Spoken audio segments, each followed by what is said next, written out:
পথে সামনে নতুন দিশা, এবার ভোরের কাছে তোমার অমানিসা, করেছ ধর্ম দিয়ে ভাষার অপমানে।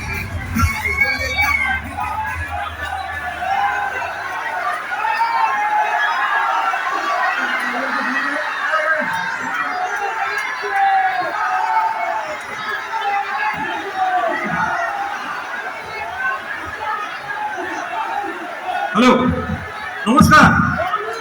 আমরা এখানে আমাদের মাননীয় মুখ্যমন্ত্রী মমতা বন্দ্যোপাধ্যায় উপস্থিত হয়েছেন, ঝড়ের মতো এক এক প্রদান করছেন, অসম্ভব শারীরিক চাপ দিচ্ছেন। আমরা আটকাবো না। আমরা এখানে বেলেঘাটা এবং মানিকতলার তৃণমূল কংগ্রেস প্রার্থীদের সমর্থনে আমাদের কিছু বলবেন মাননীয় মুখ্যমন্ত্রী জননেত্রী মমতা বন্দ্যোপাধ্যায়। আমি প্রথমেই আপনাদের বলি, আমি প্রায় 1 মাস ধরে করছি এবং এত non cooperation from each and every corner. আজকেও রানওয়েতে আমাকে এয়ারপোর্টে আমি যখন ফিরছিলাম তখন আমাকে ইচ্ছা করে 8 ঘন্টা আটকে রাখলো। মিটিংয়ে এখানে এসে পৌঁছতেই পারতাম না। পুরো বিজেপি সব জায়গা কবজা করে রেখে দিয়েছে। যত গভর্নমেন্ট অফ ইন্ডিয়ার এজেন্সি আছে, সে রেল বলুন, প্লেন বলুন, পারমিশন দেবে, পারমিশনটা পর্যন্ত দিচ্ছে না। কালকে হেমন্ত সোরেন ঝাড়খণ্ডের চিফ মিনিস্টার, তার হেলিকপ্টারও 40 মিনিট আটকে রেখে দিয়েছিল। আর ওরা জানে যে কোনো রাজ্যে চিফ মিনিস্টার অলওয়েজ প্রায়োরিটি পায়। ভুলে গেছে কয়েকটা সিভিল এভিয়েশনের লোক, তারা আগেও অনেক চক্রান্ত করেছে, এখনো করছে। আমি এখানে দাঁড়িয়ে বলে যাই, 2 দিন বাদে বিজেপি চলে যাবে, তখন কিন্তু মনে রাখবে আমাদের সাথেই তোমাদের থাকতে হবে। তোমরা আমার খারাপ চাও, আমি তোমাদের খারাপ চাই না। যত বাংলার অফিসার ছিল সব বাইরে পাঠিয়ে দিয়েছে।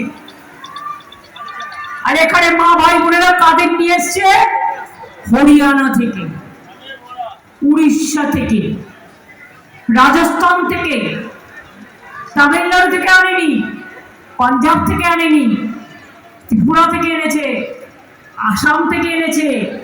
লাল, নীল, হলুদ। হলুদ মানে হলুদ না, গৌরিক নিমাংশুলাল একজনের নাম, মানে এটা আসল নাম নয়। প্রথম অক্ষরটা ভুল বললাম ইচ্ছে করে। তিনি বসে আছে আর বসে বসে অর্ডার দিচ্ছে তৃণমূল কংগ্রেসের সব কর্মীদের অ্যারেস্ট করতে হবে ভোটের আগে, গ্যাজা কেস দিতে হবে। কে অর্ডার দিচ্ছেন? যিনি সিঙ্গুরে জোর করে চাষি জমি দখল করেছিলেন। আরে গান্ধীজির পায়ে প্রণাম করে শিক্ষা নে।